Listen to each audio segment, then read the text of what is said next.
Hello, my name is Freddie DJ Franchise Grant, and welcome to Gig Life.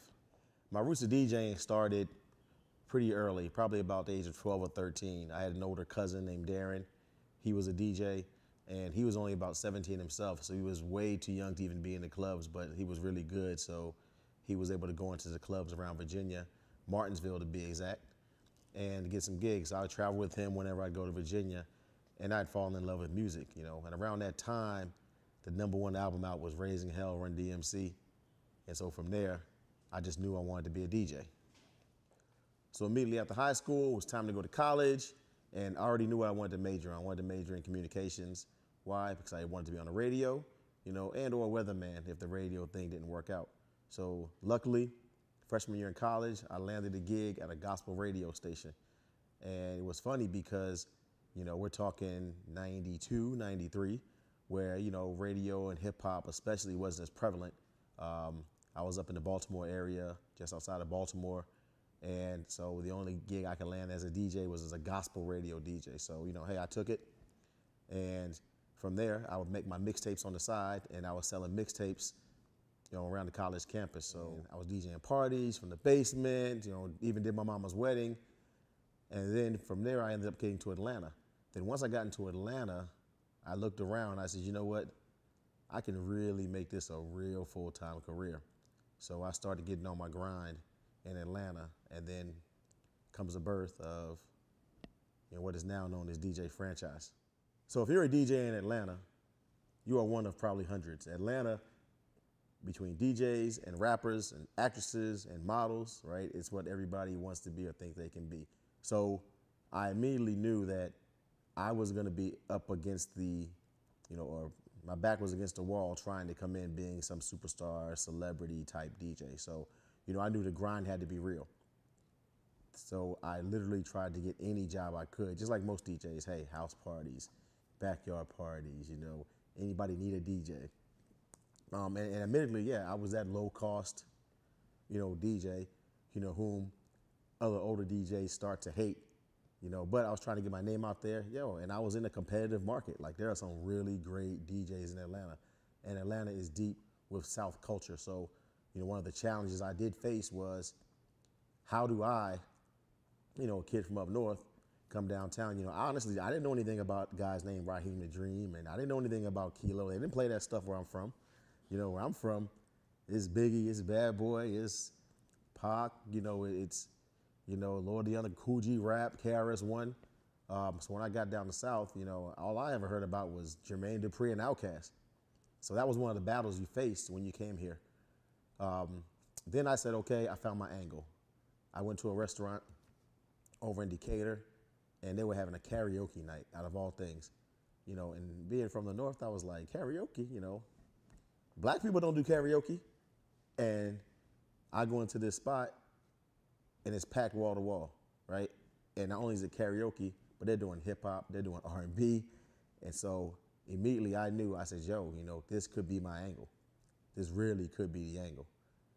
So from there, I said, I'm gonna start this company, and you're gonna laugh, but the name of the company we started was ATL Karaoke DJs.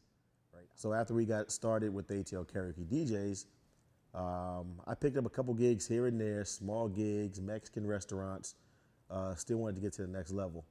I had a couple partners that were already doing this a little longer than me in Atlanta, so they knew the scene, had some connections, and then some gigs started coming up that were available. I started filling in. When I started filling in for these guys, some of the owners, and club owners can be the worst, man. Club owners and restaurant owners in Atlanta can be the worst because they're always trying to lowball and low-cut DJs for some reason. It took me a while to learn that, and then how to fight back against that, or not necessarily fight back, but then how to make those guys your allies as opposed to your enemies. So as my buzz started getting a little stronger, here in the city, I decided, you know what, I'm gonna stop working with other people and I'm gonna start on my own. So I immediately decided to change my name from ATL Karaoke DJs, and I said I'm gonna roll out a company called Premier Entertainment. So what I did at that time, I called all the karaoke DJs I knew and all the regular DJs I knew. I brought them to my house. And I said, hey, let's have this meeting. had a presentation on the screen and said, hey guys, here's the idea. Let us all come together. We'll come together under this one brand. I'll own the brand, and we can all still work together, you know, and what we can do is we can regulate pricing. There'll be a standard price, so we stop undercutting each other. What we can do is we can get the best equipment, right? We can have everybody that's specialized, because if you know DJs, you'll find out some DJs are great at certain aspects of DJing, right? But so if I was the guy that was in charge, almost a manager, if you will, of the group of DJs, we could make sure that every event we put the perfect DJ. Therefore, everybody's always working. There's no issues, and it would slow down the undercutting. And to my surprise, very few of these guys wanted to work with me. You know, many of the people had their own vision, and many were already working and were kind of like, yo, why would we even want to work with Fred or franchise, because I'm doing my own thing. But there were a few that said, hey, it's a good idea. Let's rock with it. That day, I had literally 21 DJs in my living room. About 3 months later, when everything rolled out, there were 4 that were still with me. So, you know, and even from those 4, only 2 are left today. Now, the funny part is, you know, today where we are now, out of those 20, probably 20 are calling me now for jobs because they're not working consistently, because either they've fallen off or the companies have gotten better. And as technology gets better, you know, the challenge of being a DJ grows, because now you have, you know, you can take a look at the scene. You got Snoop Dogg as a DJ, Young Jock as a DJ, Idris Elba is a DJ, right? Shaq. So what happens is these people that love music, now that technology's into it, it makes it a little easier for these guys to get into it. So, you know, this is an industry where, you know, it's just like hip hop and it's just like music in general. You always have the young folks coming at you, and the young folks are smart. Young people are smart, they're energetic, they're technologically savvy, and as we get older in this game, they're definitely trying to push us out. So we have to be 2 steps ahead, you know, of what they're doing, and or find these young people and give them great opportunities so they can come on with us, and, you know, and help, and everybody can grow and eat together. You know, the one thing that's funny is when you talk to people, you know, whether I'm even in the club or whether I'm at a wedding or whether I'm anywhere, right? The first thing people always go, hey man, can you play this song, or can you play that song, or, you know what? I should be a DJ. I could be a DJ. Maybe you could, but how long can you DJ, right? You know, everybody can play the hits, you know, and what you learn in this life is, you know, when Blurred Lines came out, Robin Thicke, you know, how hard is it for somebody to say, hey, play Blurred Lines? You know, how hard is it for somebody to say, hey, play Usher, yeah, right? So now we're a full-fledged DJ company. So we have everything now. Our offering is DJs, sound, lighting, microphones, karaoke, photo booths. And so, you know, our day now starts between 9 and 9:30 in the morning. We get in, we do counts. You know, we have to check emails. We have an actual sales group that we do. So we have these customers that we have to target. We're calling customers like any other business. You know, sometimes cold calls. We're doing trade shows. We're advertising on the web and on these sites. And, you know, it goes from, you know, this hobby that was kind of fun now to a full-fledged, you know, business. And the business side definitely outweighs the DJing.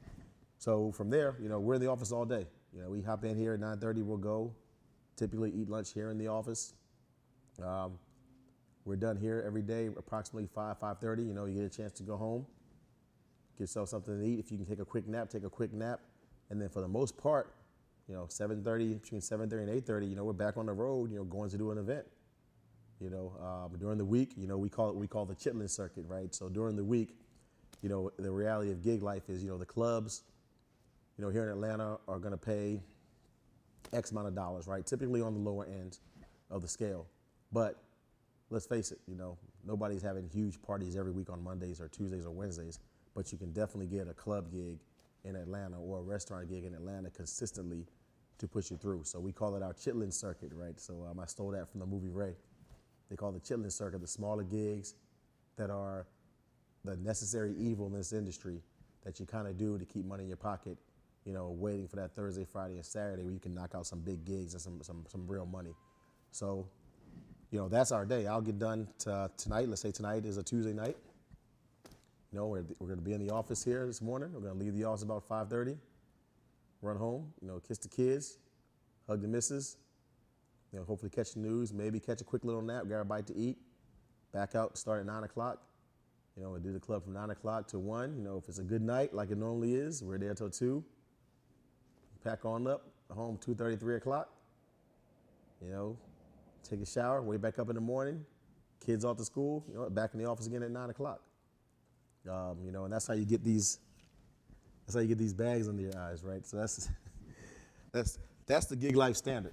You know, on Saturdays, sometimes even worse. Saturdays we'll come in, you know, earlier, get loaded up, and we'll run through. And that's the difference, you know, of the hustle, right? It's definitely an entrepreneurship activity. And sometimes all people see is, you know, the smile on our face, us pumping the fists and the dancing, and, you know, we're in the clubs, the bottles popping and things looking great. And, oh man, I want to be a DJ. I want to be a DJ. They have no idea. There's a bulk of this time really, really, really sucks, right? So it's super highs and super lows, but it's totally not what people think. People look at it and just totally think, oh, it's a party, or it's this, or it's that, you know. And I haven't even begun to speak about the practice time, you know, or downloading the music, right, or making sure you have the edited music, you know, or then dealing with customer issues, customer satisfaction. Tell you a great story that people don't see. I'm DJing a pretty hot spot in Atlanta one night, working really hard, DJing. Somebody comes by, drunk as always, spills a drink in the DJ booth, right? I'm the DJ, I'm responsible. $2,200 mixer broken. Right? Got to get that money back. And those are the pieces those are the things people don't see. Then we come on in, it's a good time. So I would tell anybody, if you're drunk, stay out my DJ booth. Stay out anybody's DJ booth. If you're drunk, don't tell us what songs to play. If it's that good, we're going to play it anyway. And if you have to get drunk to tell us, nobody wants to hear that song, I'm pretty sure.